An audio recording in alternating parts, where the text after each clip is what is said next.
Oh, this is a Swiss stage, not a group stage. My point is, though, that this team has already lost once to Gen G, and they are saying we're not losing anymore. That's the roof. That is the roof. And coming into this series, they are looking strong. Their early game is looking good, but BLG are known for their team fighting, their ability to play the 5v5s, but with the gold advantage continuing to grow, it might not matter as T1 is in a fantastic position. I mean, T1's still stinging from MSI. They want revenge over BLG for that elimination.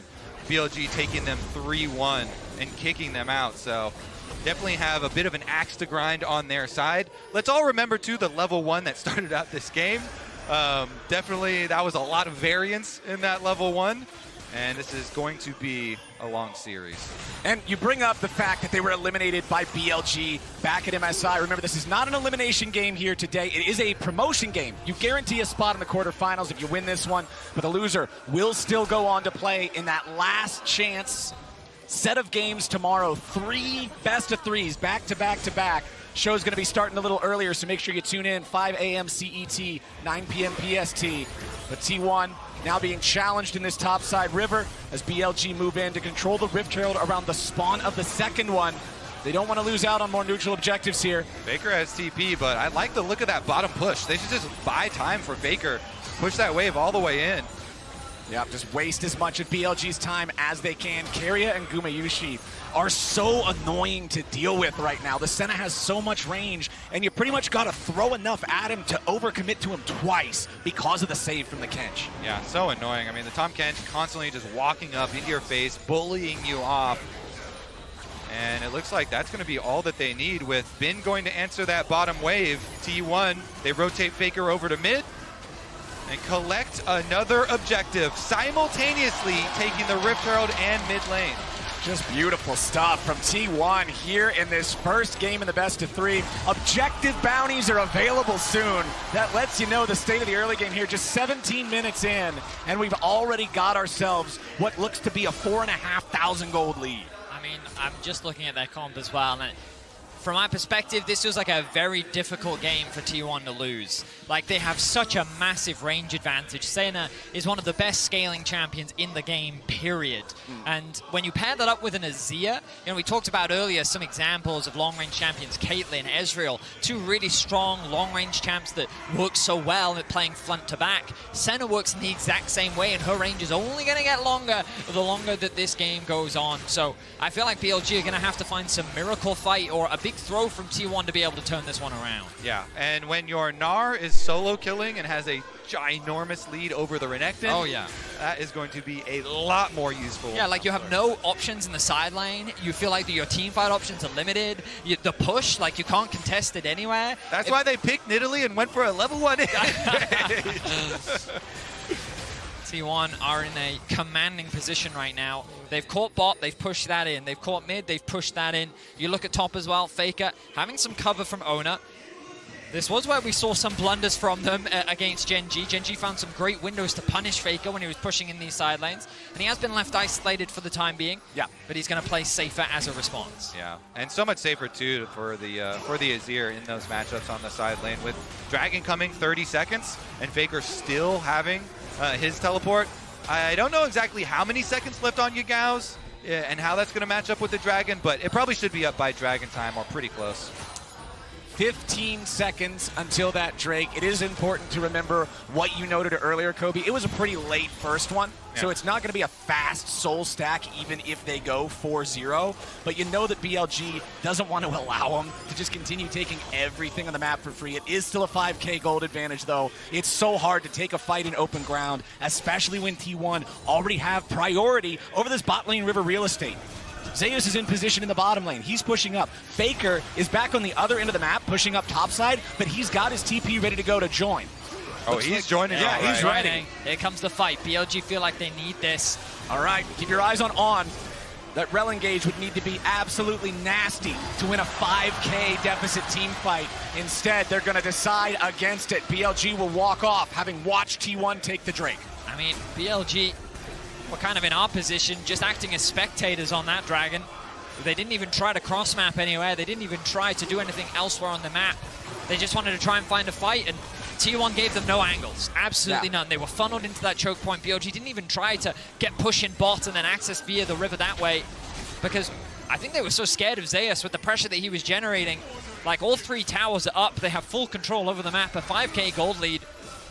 BLG are running out of answers, and they're running out of answers quickly.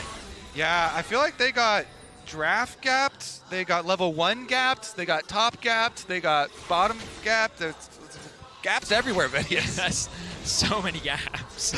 So many. I don't know if there's a word for that, a collection of gaps. The whole game is a valley right now.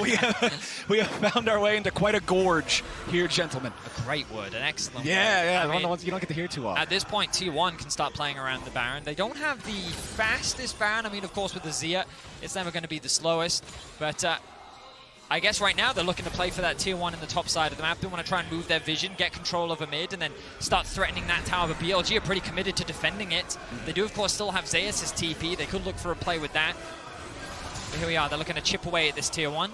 Well, those chips are going to be pretty intense once the Herald Here has comes its the way with the hammer. turret. There it goes. Yep, just immediately smashes that thing down. 3-0 now in the turret count. T1 absolutely owning the rift in this first game. Keria takes a bit of damage, but he doesn't care. It's so easy to just keep using this Kench as a brick wall. Herald's going to get ready for the second charge. Kaboom! It connects.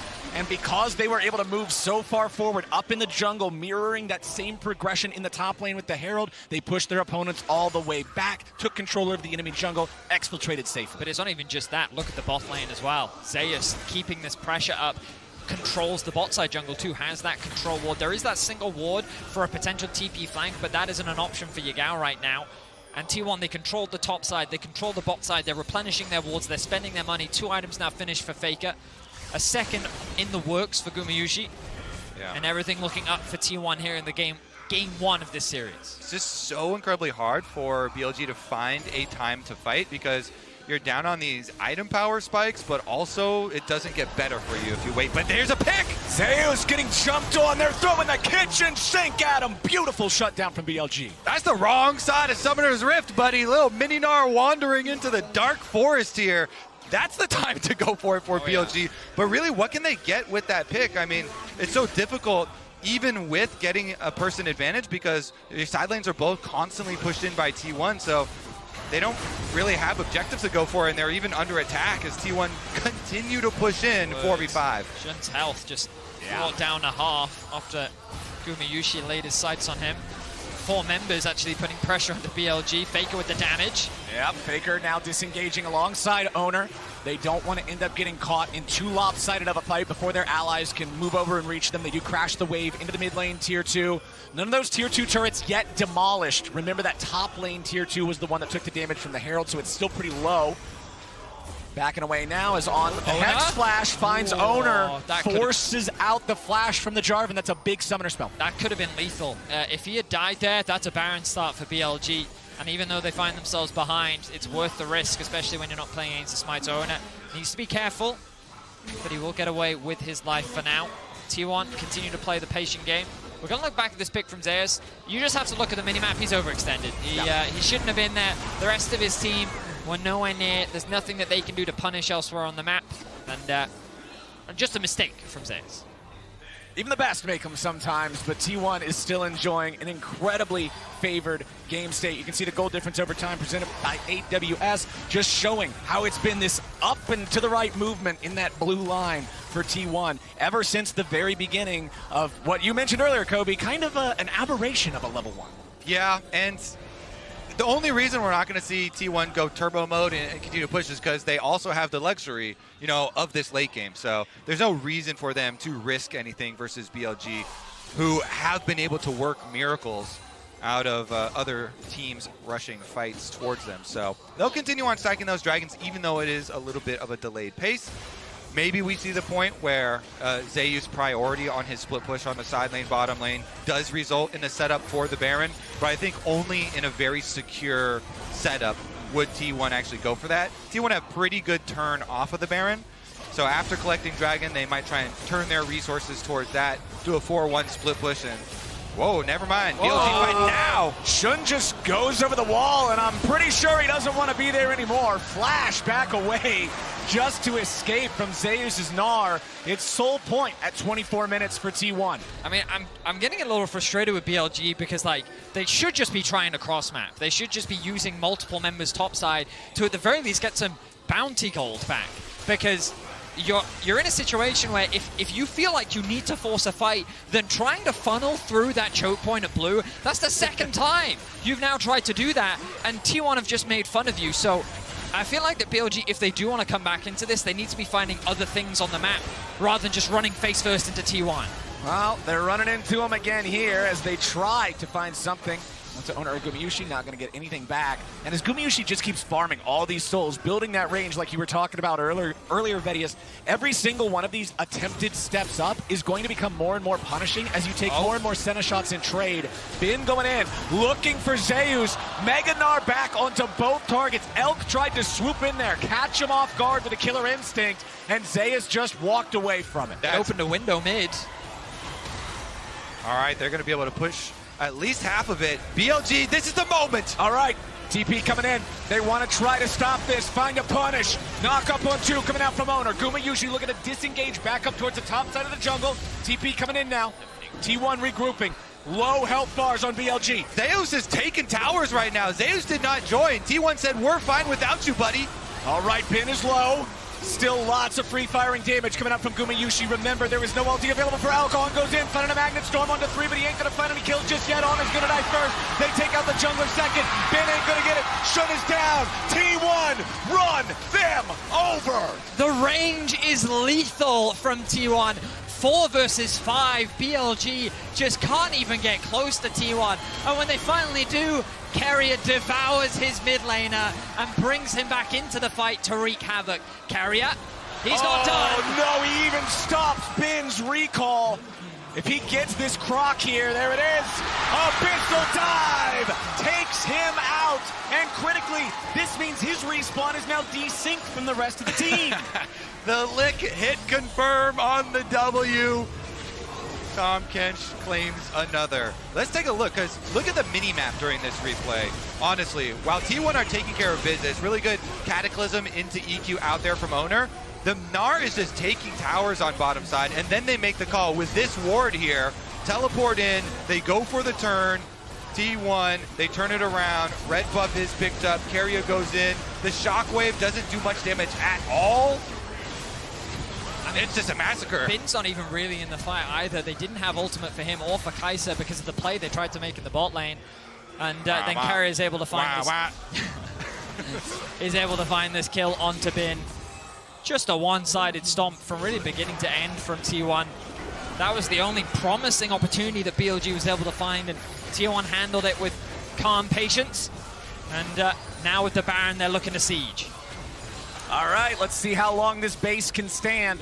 Top lane tier 3 turret is already down, so there's an open inhib available if T1 just want to rush it. They still got this power play for Baron for another minute and 40 seconds. The minions will do enough work under the inhibitor here on the top side themselves. Zeus about ready to transform. Magnet Storm was used for a whole lot of nothing. Owner's got Yagao locked down, but Owner's going to drop instead. They'll trade him back for the mid laner, and Shun falls too. Now it's 2 inhibitors down and a 4v3 for T1. The souls are all over the place, but they're the souls of BLG players as T1 is not stopping here. Elk may have been the one to take out Owner, but now the push just keeps going. Zeus will grab another on Bin as Elk has the killer instinct right back into his own fountain. He flashes away just to live.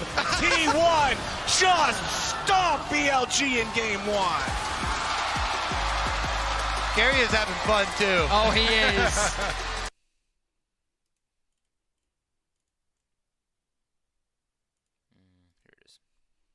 You and Duncan, I'm not seeing it. My fans is Coil Munchkins. I don't know if it's enough.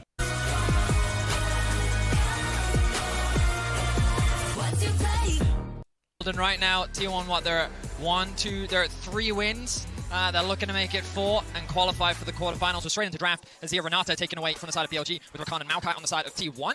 I do wonder if this center will actually be looked to ban away or if the Xayah will still make its way through the draft. I wonder how different things are going to look with T1 on the red side, too, compared to what we saw in the previous game. How is that going to switch things up? What is BLG going to have? The Rumble banned away as the final one here in the first half, so the Senna's still around.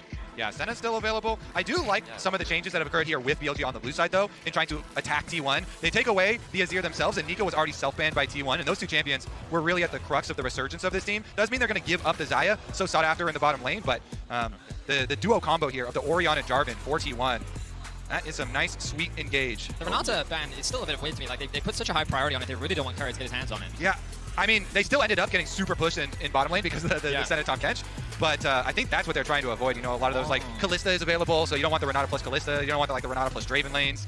They lock in the Syndra now. They did have the buy, and I do always like buy into things like Orianna, because again, we saw this earlier in the day. Once the flash is gone, she's a very easy champion to lock down. But Jarvan into Syndra, I also think is really good. Like, these junglers can do a great job of locking these things down. But BLG trying to solidify their top side, and they have a lot of strong picks in terms of the early game with Syndra and Xayah, and then giving Bin a comfort is super important to them. Yep. Yeah, exactly, because last game, something that was not drafted at all, that was the top lane matchup, and Zeus really, really destroying Bin with his Gnar specialty counter pick into it. And this time around, this is an older counter into the Jax. The belly bump attack for Jax for the counter strike. There's a lot of mobility skills across the champion roster in League of Legends, and Gragas' big old belly takes priority over pretty much all of them. As long as he's going forward when you're going, he's going to stop you and do the damage. So very, very powerful champion, especially if you know the matchups, you know the trading patterns. He can be very difficult to deal with. Blitzcrank, Caitlyn banned away here in the second half. Once again, it's BLG keeping Gumayushi off the case. Yeah, very, very interesting.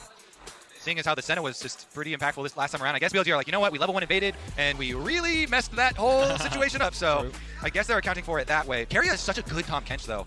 Loves being that frontline engage, and we saw it last time. But the thing is about Senna Tahm Kench, if you're on red side and you're saving them for the last two picks, one of them has to come first, and then you can't get the other until your opponent has a chance to interrupt it. When Senna and Tahm Kench are popular, they're kind of best friends. They're BFFs down there in the bottom lane. They like to hang out with each other and not really anybody else. So I'm curious if they'll still go for it. No, they won't. The Jinx locked in for T1. Yeah, I don't... How do you feel about this video? We did see a Jinx earlier in the tournament. It was KT that I think played it. And I'm pretty sure it was in yesterday's match against LNG. And I think the problem with Jinx in the current meta, she's a really hard AD carry to play. When there's so many things that can dive onto your backline, she can be a challenge. But I guess with things like the Jarvan already unlocked in on the side of T1 with the Gragas disengage as well, they're confident in their ability to provide peel and protection. But if this Jax, Alistar, ever gets on top, like, that Jinx is dead. There's no way that she's playing this game. Yeah, there is quite a lot of peel for it. And the lane still looks pretty good, considering it's a Xayah Alistar lane that they're playing into. There's some more guaranteed targeting of the possibilities for that Jinx is not going to have fun, man. It's Arcane all over again. We're about to get a sneak peek at Season 2. What do you mean? Right Who's now. the main character of that show? How can the main character not have fun? Okay, Tahm Kench is a good answer. Yep. It is also pretty good at putting some pressure onto the Orianna. I want to see if there's not a left laner game. Legends account with Prime Gaming to grab the exclusive experimentation emote. You can do that right now. Get yourself connected, get your emote, start spamming it on people whenever they do something wacky in lane. How do I get the Braum one? That seems to be the most popular. We are the wrong people to ask that question to, Kobe, but I respect your confidence. Yeah, I'm glad you trust the two of us with that question. As Zeus just walking it off. He wants to get away from Ben, who gets that last little hit. So, hey, little extra HP from Grasp. Love it. Okay. The value here. Keria also going to take a nice he little didn't put the chunk. ward down. I thought that his goal there was to get the ward on the red to see where this Vi was starting. T1 donating some early health pools here. Yeah. They're not off the members of T1 that are going to miss them the most, with Gragas, innate sustain, and Keria tankiness, but nonetheless, it is going to be BLG again going to the same red buff that they went to last game. Yep. This time around, though, they're on blue side, so it's theirs. The squad is there. Yeah, the squad is there. BLG's like, I'm watching you, T1, just in case. We know that this is something you might do because we did it ourselves. But admittedly, Elk and On realized that in the 2v2, they're not getting early push. Tahm Kench, Jinx, the range advantage. Tahm is a really... Alistar's not the best level 1 anyway. In fact, he sucks. Let's just go ahead and say it. You can say it, Thaddeus. Yeah, that's fair. Yeah. And Tahm Kench is a really great bully, so Elkin on getting late to lane is not the end of the world. Level 2 should be coming through in a minute from these bot laners. But yeah, I wanted to go back and talk about this mid matchup a little bit more because the idea behind Syndra into Orianna is that you have a range advantage, right? The Q means that you can often out-trade against the Ori in lane. The thing about Ori, though, is that early laning phase, you can already see she's starting to get this push off. And when it comes to early skirmishes, Syndra is very terrifying because of her ability to set up for the gank, right? The QE, you can already get it at level 2. With a Vi coming in as well, easily able to force a flash out from someone like an Orianna, and a Jarvan in this matchup won't be able to match that same trading power in the mid lane 2 versus 2. So this is a lane, again, that BLG can really find advantages in if they can be active in the mid lane.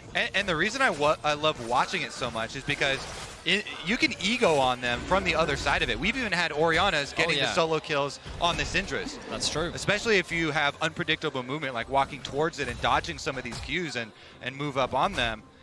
So definitely one that's very tiltable, as we said, but full clears for both junglers mean it's a calm early game.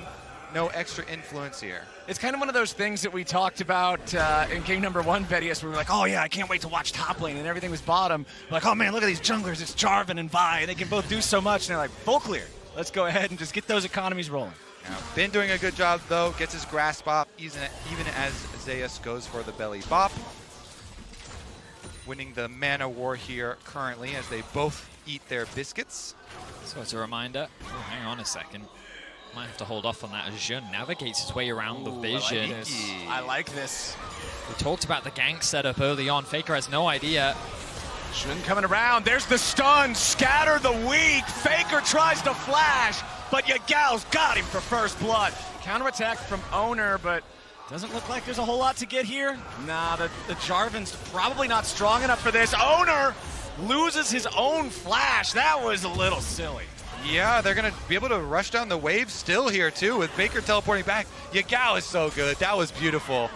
Able to set him up. He kind of lures Faker in. Faker goes for the command attack, and Yagao's able to get him, throws the W, hits the stun, lines it up for Shun so that Shun can then have his flash for Faker's flash and secure that kill. Really well done.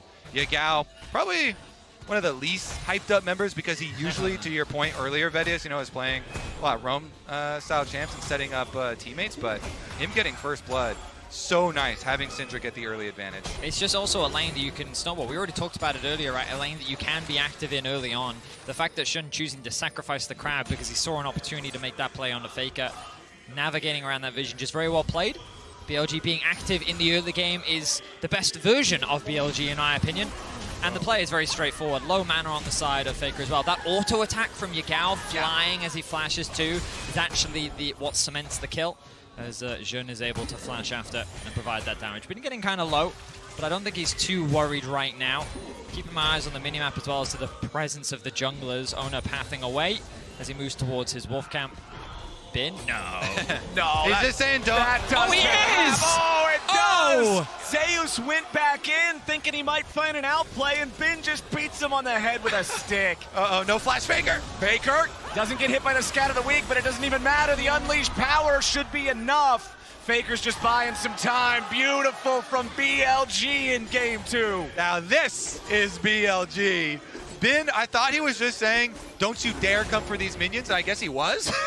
But then Zeus still dared for it. Body slam just inside, and really good from Bin. Activation time there. Pops his counter-strike, gets the kill. Simultaneously getting the repeat gank onto mid too, punishing the no flash here. That's the snowball you're talking about.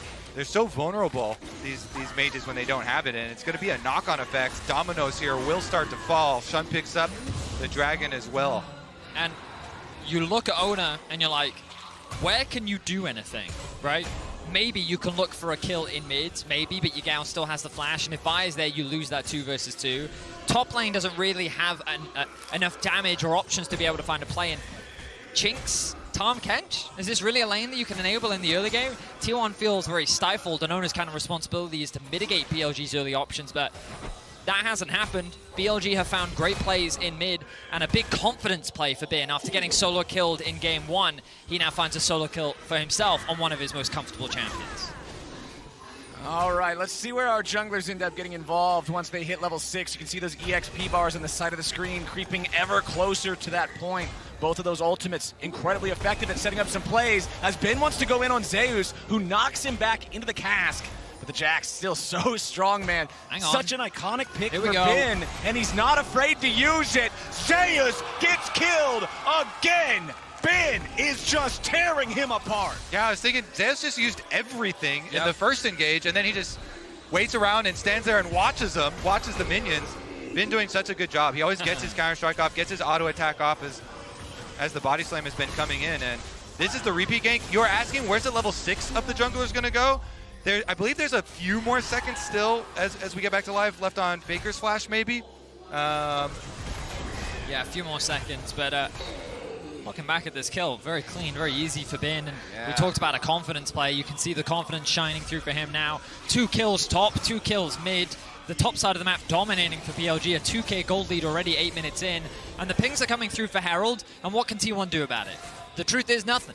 Yeah, there's kind of this big bad Jax up there in the top lane that is just not allowing anything to go down. 64 to 47 in the farm. It was the Gragas picked after seeing the Jax locked in. This was the answer that T1 said they wanted to go with, and Bin just seems to know the matchup better. Angry Bin, he's going to do everything. Get a couple of solo kills, go start up that Rift Herald for you. Meanwhile, On making his roam mid through 2 to get priority. That means bottom lane's left open, T1. Small window and a nice bit of communication here from BLG, I think. Elk knows he's in danger. He's going to go he's face checking. Face check into the brush. Whoa. The feathers fly. Okay. Owner disengages. Got his team coming. Damn, I wasn't expecting. I thought he'd drop a ward. And I didn't think he'd use his face to check it, but there we are. Elk ends up being alive, so good news for BLG fans. They're still in the lead, and they hold control over the objectives. First Herald, first Dragon, everything looking up for BLG, and if they wanted to, they could drop that Herald top lane. They don't necessarily need to unlock mid right now. Why not just accelerate Bin?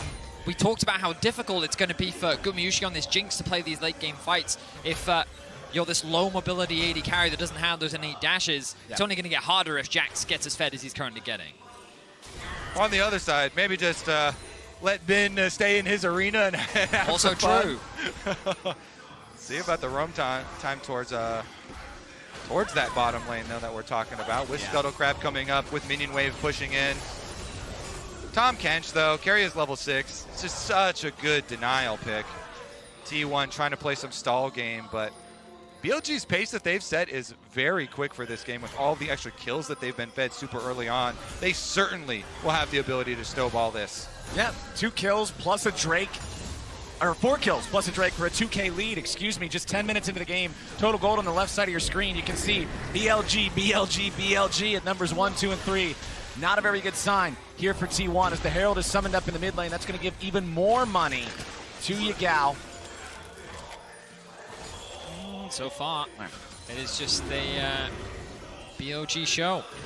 You know, coming into this second game, we were talking about how it feels like T1 got a 2-0 this series. BLG looked out of sorts in game 1, but they're refining their form. Of course, still a lot of this game left to go. T1 do have pretty decent scaling, especially with this Jinx back pocket. A single good fight with Gumayushi picking up a number of kills could be all they need. You look at the farm as well. 114 CS, he has a 30 lead. Massive. On has been roaming a little bit to assist with the topside plays, leaving Elk kind of vulnerable to ganks, meaning that he has to play a little bit more defensively. So I wouldn't count T1 out just yet. Obviously the other game going heavily in favor of BLG, but we'll see what T1 can do to turn the game around. Yeah, it's a good point because On actually came into this tournament with one of the highest roaming time supports in the game. Oftentimes it is Elk having to make his own money, and he's been quite good at still dealing plenty of damage even on a lower budget though. I'm really going to be looking for that first big fight where we have, 4 or 5 players from each side in there, because that's really where Jinx has the opportunity to find those pop-offs that you're talking about, Vedius. We need to see resets turn into stats that make up for the gold difference that BLG has earned for themselves so far in the first 12 minutes of the game. Until then, the Gumayushi farm train needs to keep chugging along the tracks as T1 is going to start up this Drake. We'll see if they can get it before BLG can interfere. Bin and Zeus just scrapping up here in the top side, as now we are going to see a TP coming in, but it's from Yagao, who just picked up the Leandries. Owner's going to lose the opportunity for his combo, and the Dragon's going over to T1. But what about the fight? On trying to get away. Guma wants to get excited. Beautiful engage with the Yagao. T1 may lose their jungler, but they're going to get 3, and a Drake back for it. It only takes a single fight, and Gumayushi finds himself 2 kills. BLG, why wouldn't you feel confident walking into that fight? The problem is you're a little late. Yagao TP's in over the wall. it means that BLG are a little disconnected in their engage. When Jun goes in, T1 can all immediately collapse onto the jungler of BLG, find that initial pick, turn it into a 4v3, and then chase down the remaining BLG members. I want to point out the position of the DPS. Look at T1. Faker and Guma, when Shun goes in, to your point, they're immediately onto him. And even though Guma's getting bounced around, Faker's able to do so much damage that Owner's able to get that kill, and then they run them forward. This front-to-back play from T1 was clean. And already that goal gap is starting to shrink, and crucially, that bot lane that we talked about earlier, 2 kills now for the AD carry of T1. I said I wanted that first fight with 4 or 5 people from each side to be meaningful, and there it was. T1 finding their opportunity, but the problem is still the top lane for them. If you're looking at what's going on up there, Bin could be a serious issue, and if you're BLG, that's something you know you can play around as the game goes forward. Oh, it's going to be caught by Shockwave! He could not live through it, and Faker's on the board! BLG just got Carrier's flash, but T1 got On's life for that one. He no longer had his flash from the previous play, and T1, they're retaking control. Still behind in gold, but they're making play after play. But we've all seen it where the wind gets taken out of your sails, right? PLG were moving cleanly around the map. They had a dominant top side, they had a dominant mid, and then off of a single kind of lackluster dragon, they immediately concede another pick, and you can see now that like they've kind of lost that control. It's not over yet. Oh, nice catch, BLG. More money on Yagao. MasterCard Lane Economy snapshot shows Guma might be the one with all the cash on T1's side, but Yagao's even further ahead for BLG. And I love this from BLG. Don't slow down. Don't kind of let that control shift in favor of T1. Remember what you were doing. Jun and Yagao is still a powerful duo, and they punish Carrier for the flash that they found earlier. They hold on to the gold lead for now. The Herald is spawning in a few seconds, and I imagine this will be the next objective that both these teams look to fight for. And you can see the lane assignments here, trying to send Jax to go answer Orion on the bottom side for BLG as that objective does come up. We saw this one in its entirety. Something to note though, Faker did flash offensively for it, and those offensive flashes can sometimes be tricky. Yeah, control ward there. Oh, but back at live, we have a TP coming in. It looks like the second Herald could be a point of contention here. T1's already got 5 bodies in the area. Bin has TP. He could join up for this if BLG want to challenge it. Chompers are great to block off that little pathway from the river into the blue side jungle. So it looks like BLG are just going to take it. They'll trade it away for Bin, grabbing the tier 1 turret there in the bottom lane. 15.5 minutes into the game, the plates are down, so Bin can do a lot of damage to this thing very quickly. Mid lane tier 1 turret taking a little bit of damage from T1. Low enough now that the Herald should be able to break it. Scatter the weak onto 2. Carrier having to get away. Pops the thick skin to survive this unleashed power that likely would have killed him otherwise. I see a lot of pings, blue pings here up towards Faker. So they're sending a contingent of BLG members to go for him and to teleport. Okay, TP's in there. That's Bin. That's the one they got to watch out for. Owner tries to stop him. Zeus is ready to join the fight. He TP's in now as well. Both top laners going to have synced up Unleashed teleport timers here for the next time that's available. And that was BLG being like, you know what? Remember that offensively flown Faker flash in mid lane. Let's try and pick him off. But that's a tale as old as time. People trying to go for Faker. T1, he just pulls back. The rest of the team is there. And now we got to reset for Dragon. Only 35 seconds means you better get your control ward now. No TPs available for T1, mean that there should be a window for Yagao. He's actually going to stay for another wave, or not. He's a bit indecisive. But it's easy for him to join the fight. Good vision setup from T1 around that neutral. It always makes me suspicious when the observers zoom in on an AD carry. Like, what's about to happen? What did he miss? Yep. Oh, nice sidestep there from Elk, getting away from the zaps. But right now it's just this fight over the mid wave, right? T1 are first to it. They'll push through. You can see Zeus has made his way down. And Bin has actually chosen to stay top, so they can't fight this now. On. If Owner had that timing slightly different, you can interrupt him when he's in the air from the blast cone, but no worries. And I like these calls from BLG because they want to play to where they are winning, the side lanes. Bin had an advantage and Yagao had an advantage, but their AD carry, they're outgunned. Well, Can he do enough? Does the wave clear? Yeah. But they're outgunned, so they didn't want to take the 5-on-5 versus Gumayushi, who had a BF sword to the long sword previously. Now we just had a recall for Elk, and Elk is able to go even up the inventories, but it's at the cost of your tempo. To the tier 2. The top tower still lives as well. Gumayushi's excited, but all right, they're going to back away from it. They don't want to get collapsed on. They know that Bin is moving around. He's no longer top. He's no longer pressuring the tier 1. All right, no fight. Kiria takes his place next to Gumayushi once again. This is a timing for BLG to actually start pressuring that tier 1 in mid. But with the range on Gumayushi, he's going to have enough wave clear. Faker. Nice, the shockwave going to catch on, force out the ulti there from the Alistar. That's all they're going to get though, trade of ulti. Shockwave for the Unbreakable Will. Look at top though, you see once again Shun hovering around Bin, looking for a potential play, maybe a dive. But no, it looks like with the wave clear from Zeus Flash. Oh, Owner just flashing in, looking for the damage here onto Elk. Nearly finds him, Super Mega Death Rocket, he's gonna get it, but the flag will be planted on the corpse of the enemy AD carry. BLG trying to get away now, as they will not finish off Owner. Meanwhile, Bin and Shun not gonna get anything topside here versus Zeus. Beautiful stuff there. Keria is there to save Owner as he goes in and kills Elk. The Jarvan pick into the Xayah, so clutch there. And that's going to be the tower on it on top of it. This is supreme control from T1. I'm surprised that Elk held on to his ultimate for so long.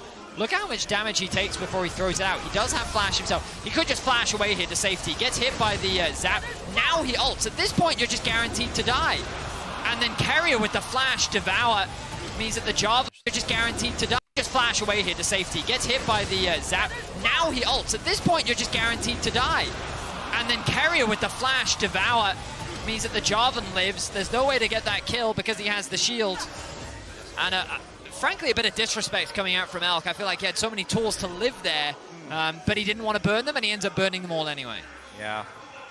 Early flash the Jarvan Cataclysm and just try and take that worse cooldown trade, but at least keep your life. Yeah, I mean, Ona forced him into a very difficult situation, right? Which he burned it anyway. Yeah, it's one of those situations where I'm going to flash, but now you have to flash, which means you're not going to have it for the next fight. And the idea is good there. Ona, that's all he's trying to do, get those summoner spells out. He wasn't planning on getting the live, but he'll take it. Now T1 have basically equalized the kills. You talked about how it's an even game, Flowers, and T1, it definitely feels like the momentum has swung in their favor as BLG is only really getting control over the side lanes. And Gumayushi is getting Infinity Edge completed, so the Jinx is going to be more of a problem than ever. I feel like if you want to kill him in one of these fights, the only way to do it is if Keria stands too close to the Jinx, and you get a two-man knockup from the Alistar, two-man stun from the Counter-Strike, some way that you can kill him before the Kench can devour him, because Gumayushi is a problem. And with T1 continually starting out these fights by chunking down on, I mean, last time they even got his ultimate and half-elfed him, but now he's behind them with a big flank. He's looking for the flank, beautiful two-man stun. Gumayushi gets hit by it, On's coming around from the side. Guma's got to be careful, but Shun flashes back over the wall off to the left, keeping himself alive as Elk gets trapped in the Cataclysm here yet again. The feathers fly. Owner tries to stay alive. A dunk from the Super Mega Death Rocket. A double kill of Gumayushi. He's excited, and he just can't fight it. T1 are turning this game on its head and suplexing BLG right back into their base. A disconnected fight is punished so cleanly from T1. Faker, he ended up being the target of Shun's ultimate because he knew that the Devour from Carrier was going to protect the AD carry. He thought that he could catch Faker off guard, but T1 responding kind. BLG don't actually follow up, so keep your eyes. Good stun here from Yagao. Shun turns his attention to Faker, but there's no one there with him. It's T1 that collapses first, then On locks down Carrier. Meanwhile, Gumayushi is completely safe on the backline, while it's Elk that gets assassinated by the ultimate from Gumayushi. Guma Jinx stays safe the whole time, turns around the double. Beautiful stuff from them. I mean, it's so difficult because there's a Tahm Kench right next to the Jinx, and then Faker has the crown of the Shattered Queen, so then he ults over there, and Shun's forced to flash out, as you say, with no health. They kind of lost the fight right at the beginning. You want to talk about no health? 2 fights in a row now. Owner has walked away with 100 HP remaining on his Jarvan, playing around his limits superbly on this engager. The one thing, or the two things, that they did get in that fight, though, are both of Guma's summoner spells. And Guma had been holding his summoner spells very closely really relying on Carrier. Now that those are both down, maybe they can do something about this Jinx. All you have to worry about now is the Tahm Kench ultimate and the rest of the peel from T1. Well, man, if I'm looking at BLG win conditions right now, I'm looking at the man on my screen, Yagal, 4-1-0 on this Syndra. We've been seeing him hit Scatter the Weeks left, right, and center this game. I feel like if BLG want to stop the momentum swing that T1's been earning for themselves, Yagal's the man who's got to do it. And I think that they have to commit to the split push. Bin has Hullbreaker built on the Jax. That's where they got their early leads. Him getting back-to-back solo kills. Bin has got to do Bin things. He has got to take over. He has got to create pressure and kind of force his own win con on the game. Problem is, T1 have an easy answer to that, and it's called Baron. You start that objective and you say, listen, do you want to take this gamble against Jinx Orianna? We're going to mount this objective. If you don't TP in, then we're going to secure it. They get the TP, and then they can leave. Or they can even choose to take the fight if they feel like they're in a strong enough position. So I feel like that they actually have answers to mitigate this split push, and this is where I start to get concerned for BLG. Right now, they're taking what objectives on the map they can, but they still haven't been able to break open this mid-tier 1, which would give them so much more control over the enemy jungle. Yeah. Well, there you go. That top lane, tier 1 gone. Finally, the gold lead was back in BLG's favor just for a second, but not really any longer than that. It's so even here in this game. T1 being on soul point now. The next Drake should be highly contested, I feel like, just because the power of that soul can be so overwhelming. Of course, Cloud Drake is one of the ones that becomes more subjective depending on the team comp, depending on exactly which champions you have available. For something like Tahm Kench, it can be super strong because you become just an F1 car once you devour somebody. I am the speed. Yeah, like you're just crazy fast. But we'll see exactly what they want to fight over here next, as Bin is trying to keep that split push dream alive. Meanwhile, the rest of BLG just keeping some control, some vision here in the top side river. They do not want to allow that Baron to go over, specifically because of what you were talking about earlier, Kobe. Oh, I just want to see the Formula One catfish. Carrier certainly would be quite the driver, you have to think. But it's kind of hard, I guess. You know, Bin, even with the Hullbreaker, Gragas just kind of holds the wave in front of tower. Zeus is why you pick the neutralizing pick of the Gragas, allowing the rest of T1 here to wait out and buy time for Guma's double summoner spells to come back up. He already has the Ghost, only a little bit left on his flash, and T1 can try and pull off that team fight again. And when you're talking about the Gragas being a neutralizer, just stopping the Jax by surviving, he's got the two powerful active items that do that. The Everfrost, the Zhonya's. These are great at buying time to be able to stop Jax from doing what he wants to do. On level 9 on the Alistar, lowest level in the game right now. We've been talking about how he's been getting chunked out, even having to blow his ult before these fights start. As now they go in after Owner, but nicely buffered. Gumayushi survives the unleashed power thanks to Carrier. The counter explode you button. This is a large part of why they picked the Tahm Kench into the Vi and into the... Oh, but they go back in. Now they're going to look for Faker, who has to try to get away. Headbutt pole will be flashed out of. T1 will keep both their carries alive here. On tried to predict the flash there from Faker. You saw the W in, and then On actually matched the flash. Unfortunately, he was a little bit short. Couldn't quite connect onto Faker, which means that Faker will get away with his life. But BLG feeling a lot more confident with their mid control. They're moving towards the Baron now. No way they're going to start this one off. That would be madness. Nope, okay. Maybe that is BLG. Yeah, that prediction, though, that was so close to working. On was thinking Faker's going to go right towards this tower, but Faker's angle on his flash, a little bit more down the corridor, not directly back towards it, so just on the outskirts. There's a reason he's the GOAT, man. Just the smallest things can make the biggest differences. True. An elusive GOAT. Very difficult to pin down. The way you Faker. said that is different from the way that he said it. I don't know why, but there was like an inflection thing. I don't know. Kobe's implying there's some goat trying to hide around the barnyard. Right. Have you seen the mountain goats up on those tiny cliffs? Like, it is crazy. They're trying to catch Owner this time, but instead it's On, and Gumayushi's unstoppable. They found Yagao! Shut down for Faker!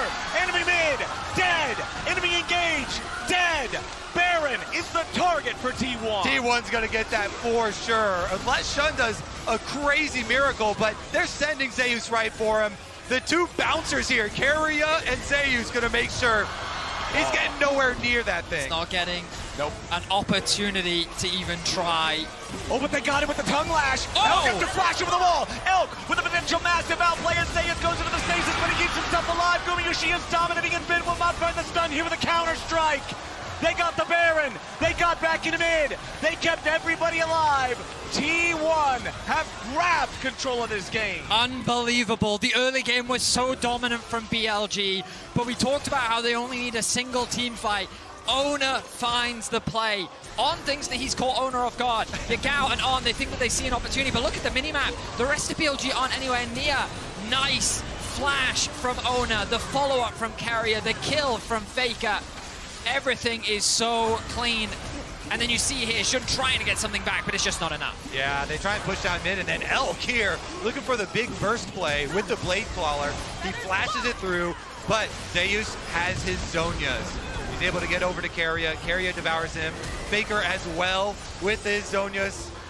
Or stopwatch. Not quite sure if he had finished it there. Just Whatever, the stopwatch is broken. It'll be a Zonia soon. Yeah. But Here comes the soul. so much denial there from T1 and Guma on this Jinx that we were skeptical. And Champ Select, will he be able to stay safe? Yes, the resounding answer from all of T1 is yes. Faker with his crown shattered. Okay, Owner with the engage, forcing the flash at Yagao. Beautiful flag and drag right back out over the wall. Bin gonna be the target now as On looks to try to provide some disruption. Shun back over with the ball breaker, but he ain't gonna find a whole lot. Re-engage from Owner. Stopwatch to stop them in their tracks. Oh my goodness, it's T1! Just absolutely rolling over them. Double kill for Guma. Triple kill for Guma. Owner picks up another. Bin's the last man left alive, and he's gonna walk home with a broken leg. T1 absolutely dominating. T1 barely walk away with a scratch. The damage is completely mitigated. Stopwatches, Devour. Carrier didn't even use his Devour in the fight. I mean, Guma flashed forward for a dead person to try and get a quadra kill. It was crazy, just a one-sided fight from T1. We talked about how they've been ramping up throughout this tournament, and T1 are here to play. They're looking to secure a spot in the quarterfinals, and they're looking to do it in convincing fashion. This game is Guma gets excited, the visual novel. All right, they started out on Faker and just look for the first kill. It's a heavy target onto Shun. He does have a stopwatch, but the zap hits before On goes for the engage. There's no DPS follow-up, and once again, these supports have been walking loop pinatas, especially on the Alistar. Going down, Guma gets excited, the rest of them chase forward. The front line for T1. Oh, hang on, back in the action. Back in the action yet again. Shun trying to get away. Super Mega Death Rocket not going to find the target, but Gumayushi finds the kill on Elk instead, and they'll happily take that. Bin trying to disengage with a leap strike back to his jungler, but now he's going to be thrown up in the air by Owner yet again. Shut down over to Gumayushi. T1 may have just won the game. Another convincing fight for T1. BLG just, they have no options in the fights. T1 are just consistently getting the better of them. Shun is forced to retreat. The TP now coming in from both Zeus and Faker. T1 are ready to end it here. The early game was tough. The top lane was rough. And for BLG, it was not enough. T1, the greatest team ever in League of Legends, is ready to bring it back and do it again. They're on the Nexus, and they're on their way to the quarterfinals. A bit of a revenge for MSI. T1 will take this series over BLG. Gumayushi, incredible performance on G2.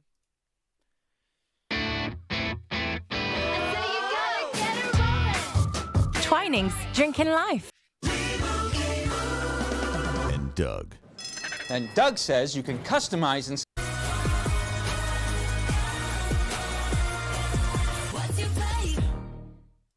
to show up when you need to show up the most. Let's get into it. It's G2 on blue side, BLG on the red. Nico, Rakan banned out first by the LEC's team. Over on the other side, LPL making sure Kalista does not show up. And Draven gonna get banned out as well. Everyone is rinse and repeating this similar strategy, it feels like, against G2 ever since Gen G was able to do it. They dominated G2. Hans did not look comfortable on a lot of the meta AD carries, right? He's not really a Zeri guy. He's not really an Ezreal guy. Xayah and Kai'Sa are not his comfort picks. So you want to see, can Hans really step up when the team needs him most, find comfort on these picks, perform at that top level, because they really need him to do it. And if he can have a pop-off game on a Xayah, on a Kai'Sa, on something like that, yeah, all of a sudden, maybe the Draven and the Kalista, those bans get dropped. Maybe you can create an opportunity for yourself to get on one of those picks that you're so feared on. But the pressure is then on Hans to put up that performance on a different champion first. Last two bans of the first half of the draft are going to be two of the biggest power picks in the game right now. Orianna and Jarvan. Pretty much everybody is playing those champions. Nobody's playing them here in this game, but the Maokai, you saw that get locked in for G2. The number came up 95% pick fan presence. That's a very powerful first lock-in for G2 and for Yike. It absolutely is. And we talk a lot about combinations of ultimates. I am such a fan of Renata. You know, we were seeing that in the last games. The Renata plus Maokai ultimate. I would say Rumble plus Maokai. Maokai makes you stack, and those other ults make you want to spread, right? And when you combine them together, it's incredibly difficult to deal with.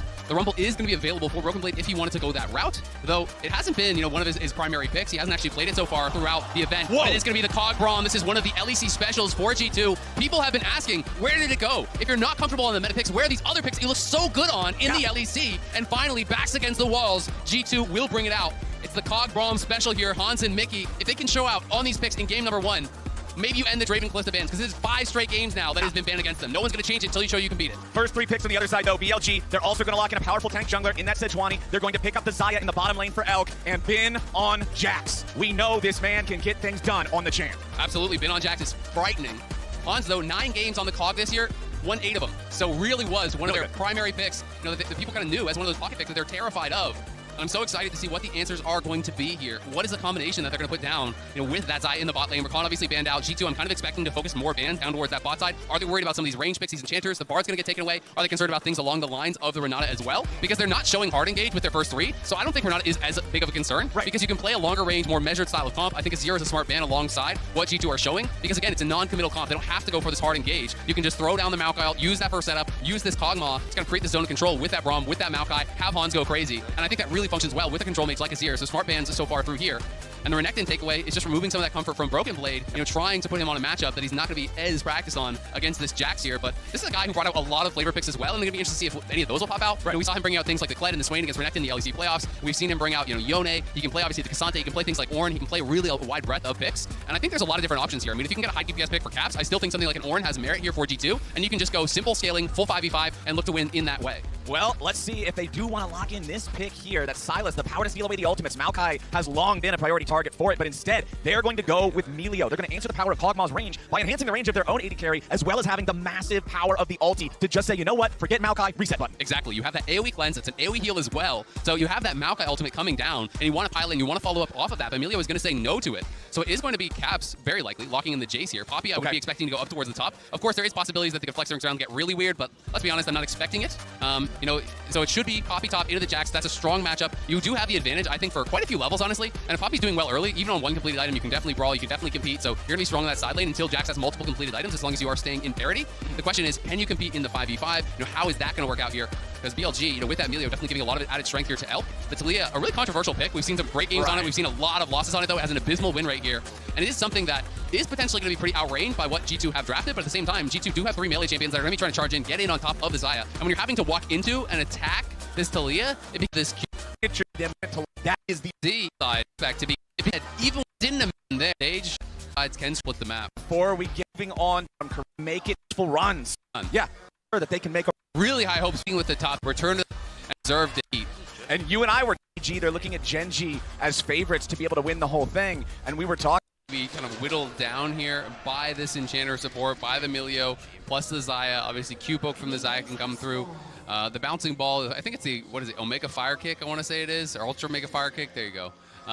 That one is pretty easy to hit. It kind of, it cheats a little bit, let's be honest. It kind of has that little guiding hit towards enemy champions if you bounce it off a minion. So the poke can actually be pretty reasonable. So clearly is worried about that poke and wants to stay healthy here. So much about Kog'Maw Braum, though, is just playing around your cooldowns. Because people think about this as, oh, Kog'Maw, that's a full scaling champion. You don't want to do anything. But actually, you are incredibly strong with your W up. when your W's down, you don't want to play the game at all. You're a nice ranged minion with a dog skin. Yeah, nice is even pushing it, but when you have the W up, you can scrap. You can step forward and take these aggressive trades. So it's all about playing around those cooldowns for both sides. For BLG, they want to track the W cooldown here from Hans and look to take aggressive trades when it is down. And you can see the ping there on the enemy red buff as G2's ward spotted Shun walking through. He doesn't start the red yet, goes from the Raptor camp for the Krugs instead, but they at least have the exact position on where that enemy jungler's at. I mean, this is so interesting, right? You know, clearly G2 are trying to trade really aggressively. They know they have the sustain advantage, but it is longsword 3-pot on the other side, so it's not a massive advantage.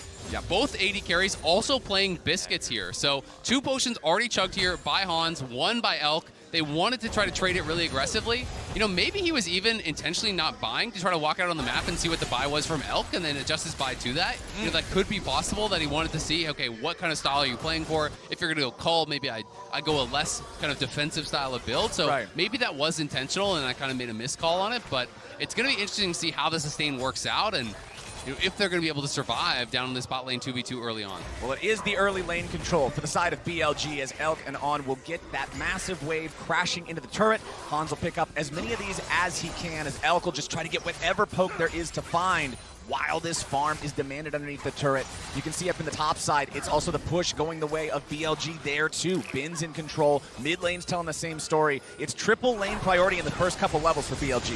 Yeah, absolutely. They do have that push in, and that's going to make the job that much harder here for Yike. You know, when you're taking a look at the mini-map, there's already, you know, multiple deep wards here trying to track. There's a ward in the river as well, all trying to track where this Maokai is, because when you're playing aggressively, when you have push, you are exposing yourself to the enemy jungler, you're exposing yourself to that gank, but you're also gaining the advantage of being able to get these deep wards down and track the enemy jungler to keep yourself safe, which is going to allow Shun to have kind of that edge, right, where he can have the priority on moving laners, where they're coming to help him first. And Bin, again, just trying to play this aggressively, trying to push in as Shun completes full clear, does bot side scuttle, and he's going to have an early base and be back out on the map. You can see Caps moving up towards the top side. He's trying to make sure that he can defend this scuttle.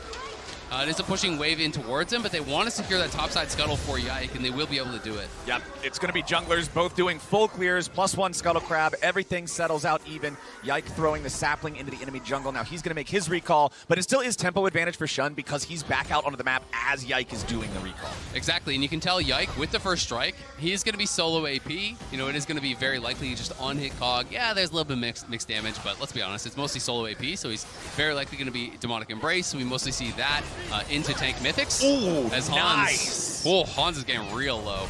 Meanwhile, top side, he's Shun in coming trouble. up. Immediately the flash from Bin to guarantee the land on the counter strike. Broken Blade. He's trying to get away, but he gets stunned. The flash is wasted, and Broken Blade falls first blood over to Bin's Jax. The flash is wasted, and bot side, they've already lost a play and a 10 CS advantage here for Elk. That is massive. And I'm not sure if BB wanted to actually tackle the minion back up, or if he was trying to get a different angle. He was clearly trying to avoid the counter-strike there from the Jax, but that angle, man, he's so far up the lane that it's almost impossible to avoid the gank from that spot. And then flashing with the Sejuani passive stacking up means you're just going to be stunned up afterwards and taken down, so it's pretty rough there for BB. Now, correct me if I'm wrong here. Hold on, we got a little bit of a scrap between the junglers. Caps has to be careful here. Only 300 HP left. Hitting level 6, turning back. Going to Yagao. Nearly kills him. Forces out the flash from the BLG mid. Nicely played as Broken Blade rotates down now too. On has made the rotation after his first lane and jungle duo. And now Shun stepping forward. Caps still at about 400 HP. They're really, both teams just dancing, trying to see if they can find the angle to push this just a little bit further. They both know that if there's a slight misstep from the other side, you got an opportunity. And that was beautiful movement from Caps, and Caps at his best is known for that. The sidesteps there took what was looking like a really hard losing fight where Yagao had a massive HP advantage and turned it around, forced out that flash, but now Shun and On are behind him. And they are in trouble. Mickey and Hans got to try to get out of here. Hans going to get stunned up. They don't want to go underneath the turret here instead. Going to turn the attention over onto Mickey instead. Not much more to find. So both summoner spells from Hans Sama. They're not going to get the kill, but that Kog'Maw is so vulnerable now. And look at the wave. Shun's just going to walk around, but he was spotted by that river ward, so Yike has to get down here and cover them because this wave is pushing away from G2, so they need to crash it. The problem is, even with Yike here, he's low. You can't win the 3v3. Yep. So I don't think you can crash this wave even with your jungler here, and they're disrespecting. They go for the flash, and it's Hans Sama immediately killed! G2 do not respect the return gank, and they pay the price! They knew he was there. They saw that he walked around into the brush, and they just didn't think that he had stayed, and now they get punished so heavily. Bin taking a big hit, but does actually proc his demolish and will take a plate, but that is devastating for G2 because now you crash the wave as BLG down in the bot lane 2v2. You deny another probably, I would say, a wave to half a wave. There is a cannon wave, so it's not going to be nearly as bad. But Hans is going to walk back to lane. The wave is going to be pushing away from him. He's going to have no summoners, and you can just call down the repeat gank. Even potentially if Yagao can get pushed. He's 6 now on Talia. You can look to visit again. So we can watch this one more time. He uses the tackle to avoid the counter-strike. There was no angle for another minion, so I'm going to say, you know, that was still a good play. But the problem is, you're so far up the lane now that there's no getting out. And then this ward here, that ward spotted him. They knew that Shun was in this area. They knew that he was going to be around here. They saw him walk out of the brush, but they're just saying, he's not going to stay surely this long, right? But then there's no summoners on Hans. Q flash from Shun. It's an easy kill there. G2, a bit of disrespect. I mean, they really wanted to crash the wave because this is in a horrible spot, but bad goes to worse. They didn't have the health to do it, and they get punished. It's a tough early game here for G2. Bin on this Jax. When they first went back and shopped after the scrap up here in the top side, after the first blood, Bin went straight for the plated steel caps instead of a tier 1 boot and a sheen, for example. He wants that extra move speed to be able to play these trades and play this lane however he needs to. If his jungler comes back up and he's already got move speed advantage, it makes the gank into a kill so much easier. Absolutely, and Poppy does a lot of physical damage in these early trades, has to be respected, so is going to be effective in that regard as well. There's also going to be caps. You can see he's building lethality, so if you're thinking about who you're going to face in the side lanes, later on it's someone doing physical damage, so you're going to get value out of the move speed, you're going to get value out of that armor here as well. And it's G2 starting this up on the top side.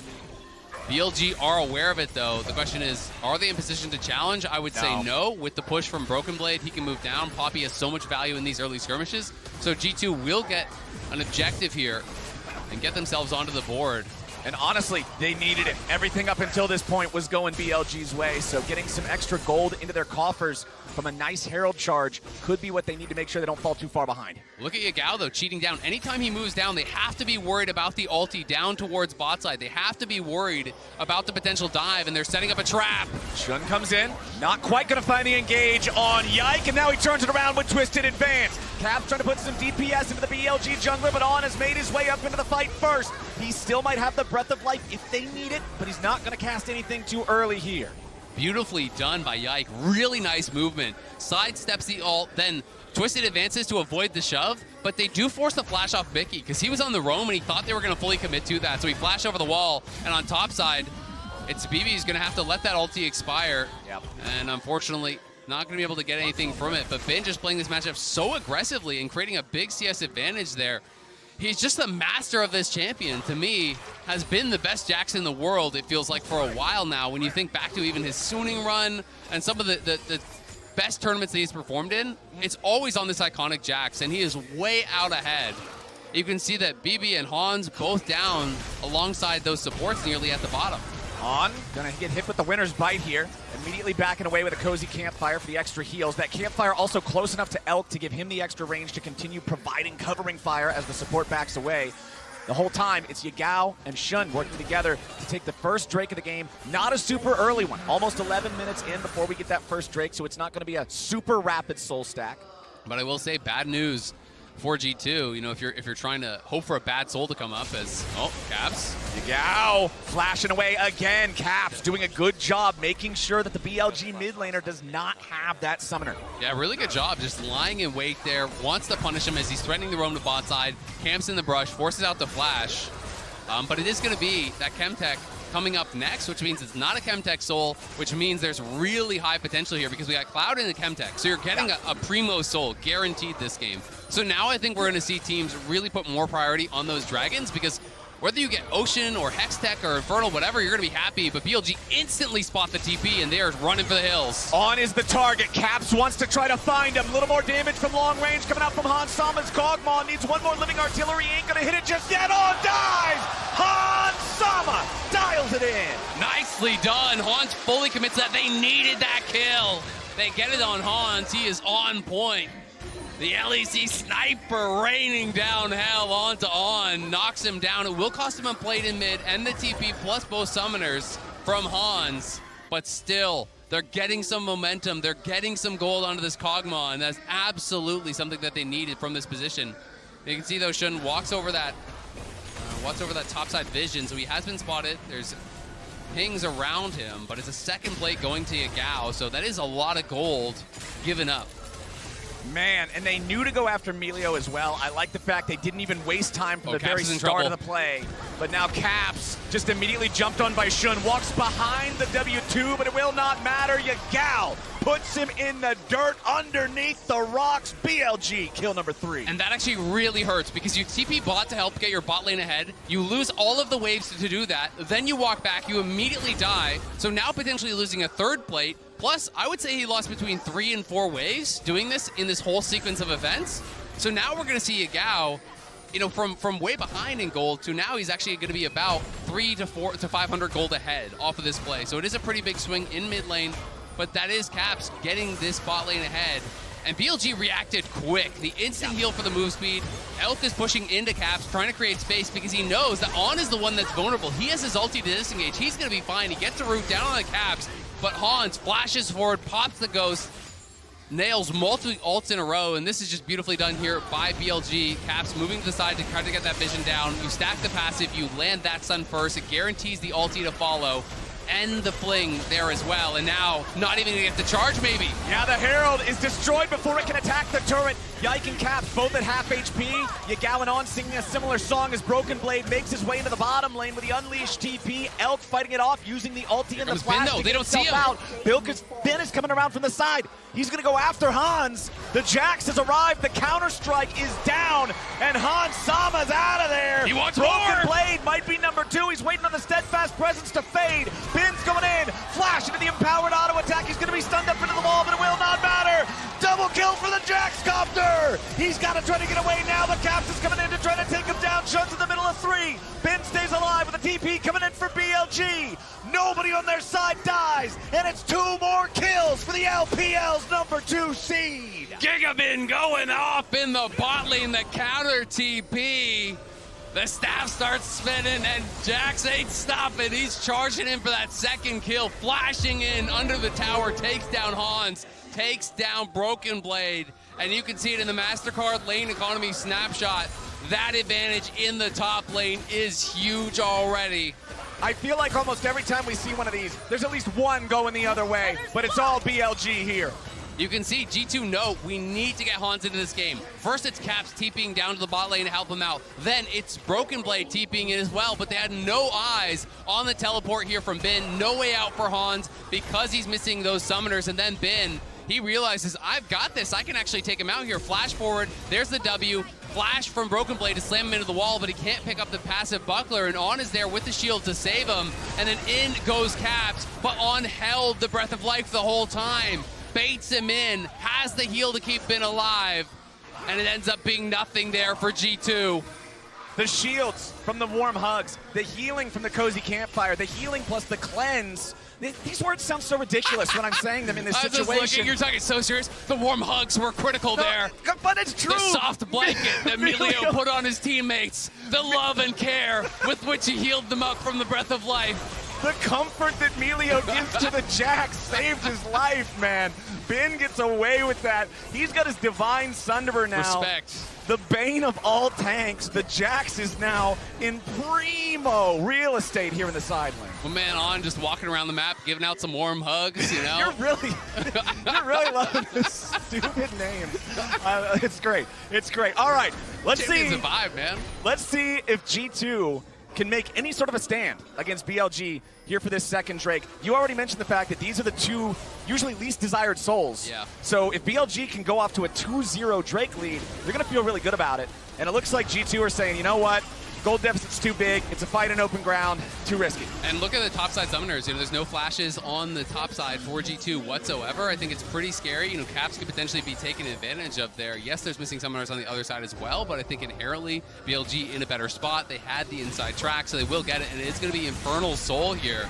So opens up that map a little bit more, which honestly I think does tend to favor BLG when you're playing a composition that wants to attack from multiple angles. Having the reduced architecture, less walls on the map, more angles of attack, and less walls that Poppy can send you into always is going to feel really, really good. So now moving in towards that bottom side, taking the dragon, you can see On was there to support Shun on that bot side. Yagao pushing it up. They are really playing it out smart. And Bin not overstepping on the top side because he knows he's on the weak side of the map. So you push in bot, you guarantee the tower there, you take away the jungle camp, you push up mid. Sure, you lose a tower on top side, but they are getting that little bit extra. And that is one of the signs of these great macro teams, these teams that know how to play the map, know how to press an advantage. Even when you try to make something happen across the map, you're losing out that little bit more. 17 minutes into the game, it's a 3,000 gold lead with +2 Drakes for BLG on an Infernal Soul map. They're sitting in a great spot to push this one even further, snowball it even harder. If you're G2 at this point, what is the play to bandage that bleeding and get this to a game state where you can fight back? I mean, I think the play is just all eggs in the Hans basket. It's what they've kind of already been doing. You could see that they know they need to get Hans in a good position. Your side lane can be losing, but if you can get Hans in a good enough position and everyone just collapses around him, peels off these melee champions, you give that Kog'Maw time to stand in fire with the Braum passive stacking, he can win you a team fight. He can make some magic happen, but they have got to get him the gold that he needs. They've got to keep him safe. So G2 are going to try to set up shop around where Hans is. They're going to set up wards. They're going to try to create these safe spaces to get him gold and make sure that he stays accelerated. Well, the problem is peeling off a melee champion is one thing. Peeling off the best Jax in the world, who currently has 3 kills, very far ahead of the curve of the game, is an entirely different matter. So much of this game is going to be on Bin's shoulders, one way or the other. If Jax gets to play the game he wants to play, G2's dead in the water. And that's a terrifying thing, right? You're playing Ghost Flash, you're not playing Cleanse, so if he gets it up on top of this Kog'Maw, even if you have the peel there, is they're going to look for a pick here on Yike. Oh, they lined up the Weaver's Wall to just barely reach the part of the terrain, so Yike had to flash over. He keeps himself alive. Broken Blade nicely timed on the ulti there to knock Yagao away so he can use the Demolish proc, instantly take that tier 1 turret in the bottom lane. Good stuff there from Broken Blade. Needed to get a little bit of something back because he's likely going to be the person who's tasked with stopping Bin here in the side lanes. And it's going to be a really tough challenge. Elk feeling himself a little bit, trying to get aggressive there. We'll see where he wants to go, with his build next. Hans, I'm also curious as well, because there's so many different thought processes on how you actually want to play Kog'Maw. Some players will just go 2 damage items into full tank. Some players, really will stack the damage items and depend on their team to keep them safe. Yeah. So there's a lot of different options that you can go. You almost always, want to have Hurricane. You almost always want to have Rage Blade. Sometimes people go into Bork. Sometimes people just go pure tank from there and just rely on the base damages and the attack speed to be more than enough.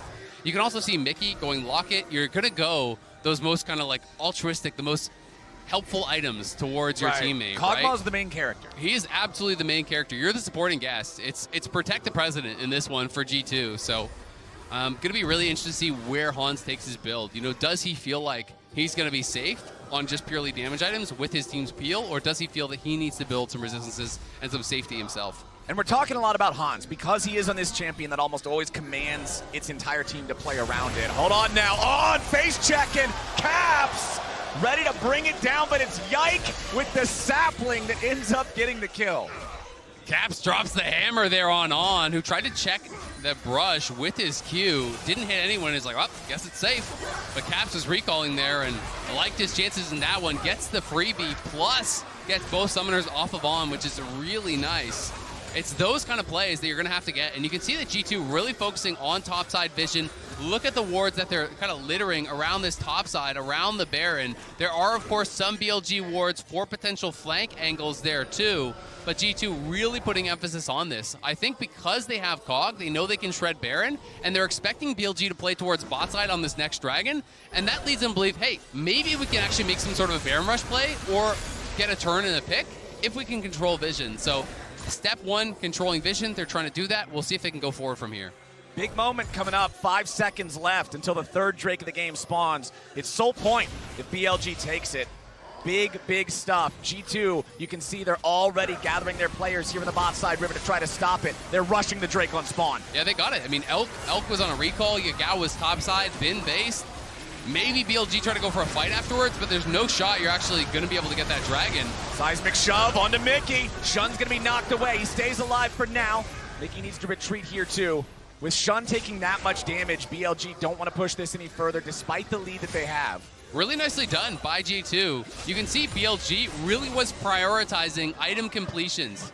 2 items there, 2 items there. They wanted to go back to base, they wanted to spend their gold, but the timing was such that they gave that a window of opportunity for G2 to steal away a Dragon. And now G2 has kind of bought that little bit of a lease on life here. They've gotten themselves some more time.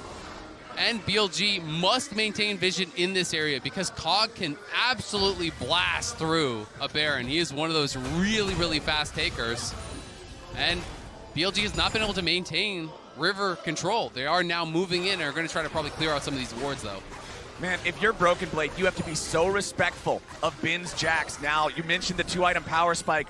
Black Cleaver is so strong in these side lane situations. The armor shred plus the move speed with how far the distance is from Broken Blade and any semblance of safety. If that Jax catches him out, he's in trouble. Nice steal there from Shun, making sure that they can secure the blue buff from G2's side of the map, as On and Elk are also going to continue pushing forward.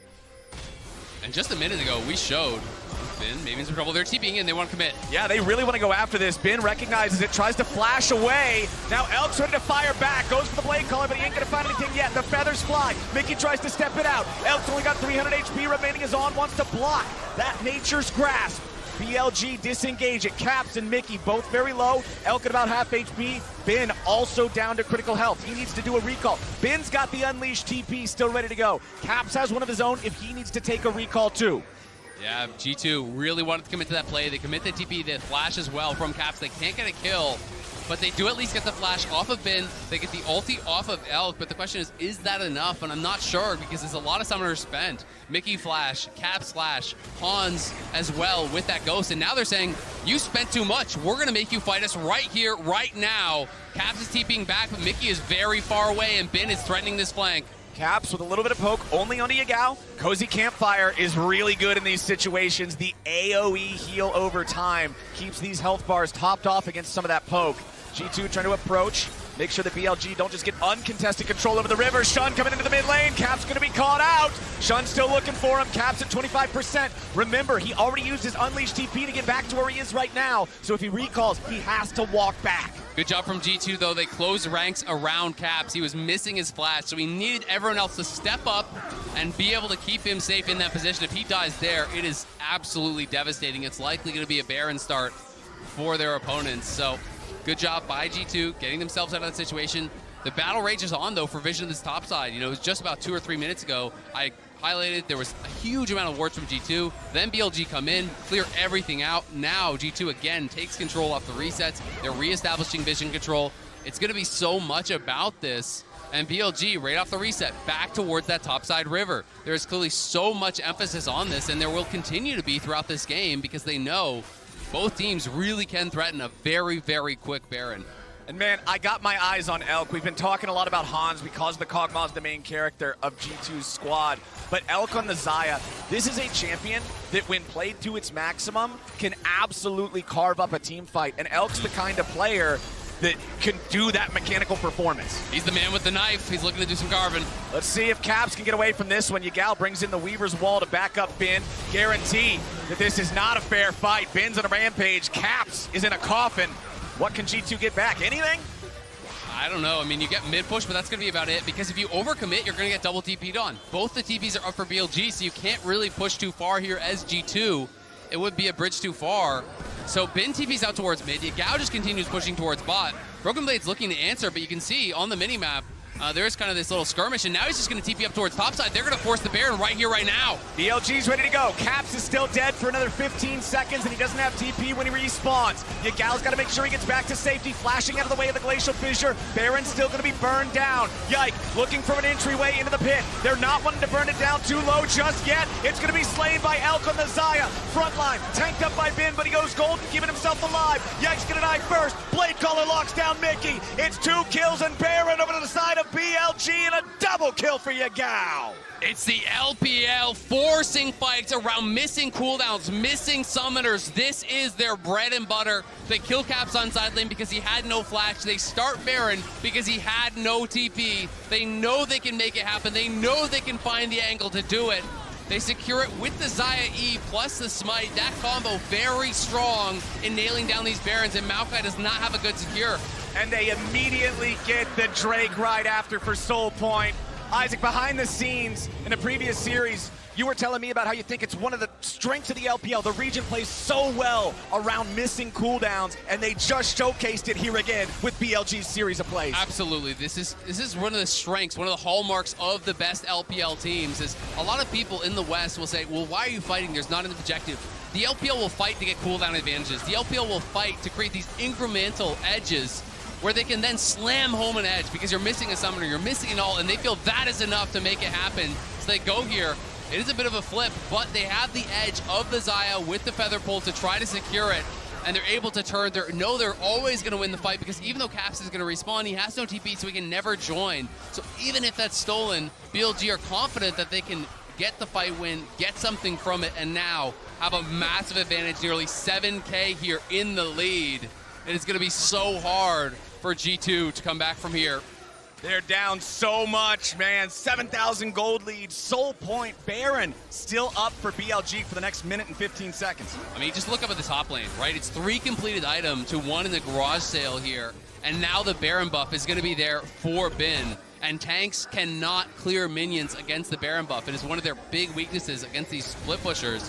You just can't do anything about it. So now it's going to be incredibly hard. You're having to overload the top side because the Jax is pushing up there. But guess what? That means Elk gets a free tier 2 in mid. Bot wave is also pushing in. They're going to try to make a play onto Bin, but he's too far back. Gao is covering him. Shun is covering him. And it's going to be really tough for G2.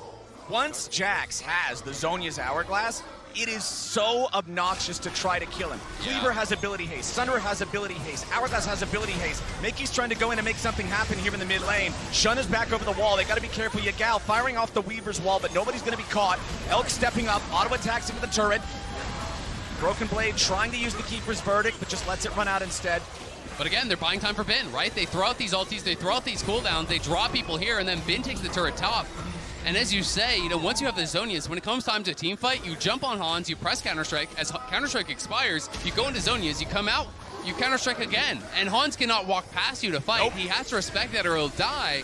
But it means that he's not going to be able to effectively deal damage, and that is the problem that G2 have. They're looking for an engage, though. Yike wants it. Nature's Grasp goes in. They get the Keeper's Verdict for the ejection as Mickey is in the front line trying to get himself away. The feathers fly. Elk's only got 10 HP left. He's got to get back out of the fight now. BLG have been held at bay. G2 will hold the line. Almost was able to take down Elk there out of that ultimate from the Xayah. Kog'Maw shot one of those ultis out, almost clipped him. Elk had the flash, so they do get the summoners, they do get the ult. They hold the line here. They've lost a lot of turrets, though, a lot of gold, and it's going to be in this next fight here is that much more difficult, as it will be Infernal Soul on the line. But I like the engage here from G2. Maokai LT comes out, they look for the engage. The Breath of Life is there to disengage it, but it's a great ejection from Broken Blade. And you can see as Elk steps forward, he gets stunned up by the Braum passive with Cog hitting him. He does force out summoners, though, from the Kog'Maw on the other side, and that may be even more devastating as Jax has flash, Shun has flash. They are going to be targeting Hans. So another big problem here. Once again, the timers are lining up for BLG.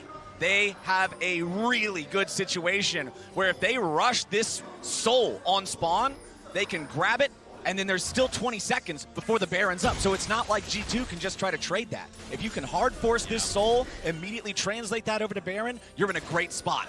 And you have to make the judgment call now as G2. Do we force here for the fight, even if we don't have good positioning, Or do we give up the soul, give up this guaranteed permanent power with the hope that maybe we can make a miracle happen at the Elder and hope that that just erases everything previous? Because if you give up the Infernal Soul without fighting, you're also giving up the Baron, and then you're going to have to try to hold against this massive onslaught that will be coming through.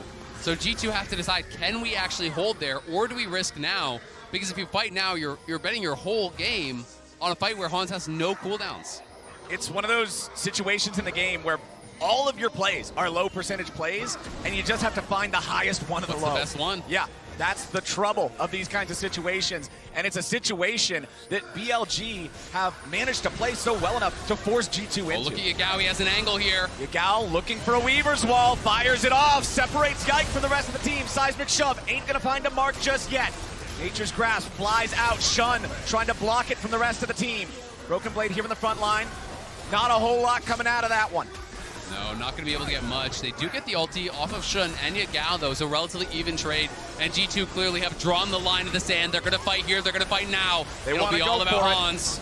Elk is onto the Drake. He's going to start DPSing. The rest of the team's just keeping everybody away. Shun is close enough to smite, but that's it. Broken Blade goes for the Keeper's Verdict. Ben is going to be taken out by the Infernal Soul. Gold's over to BLG. Shun here with the front line as Mickey's taken down to 10 HP. Elk going to find the kill on that one as Ben re-enters the fight in the back line, grabbing the kill on Hans. Broken Blade trapped in the pit, has to flash out to try to get away, but it's already 3 dead bodies in G2 jerseys. BLG just won the game. Ben found the angle with the TP, gets in onto Hans, takes him down, no problem.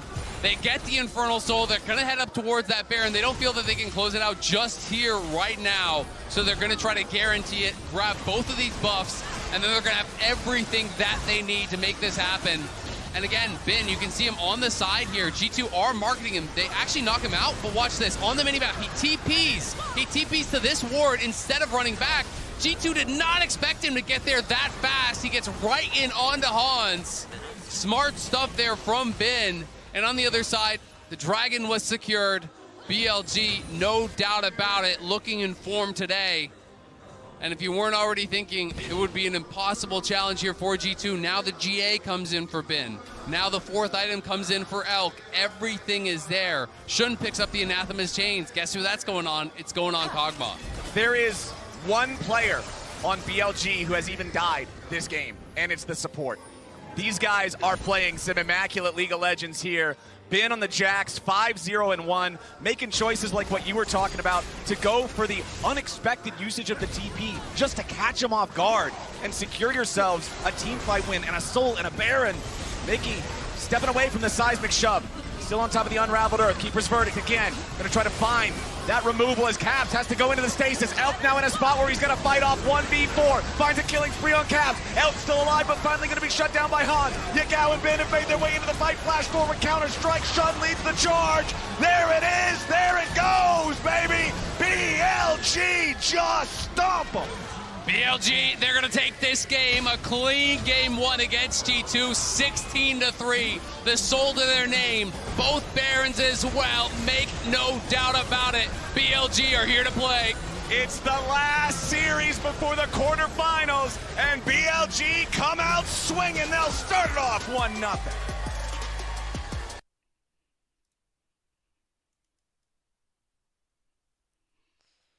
Okay, so G2 wins this. What's their draft? Lysandra. Nice. I think I'm gonna take a break for now.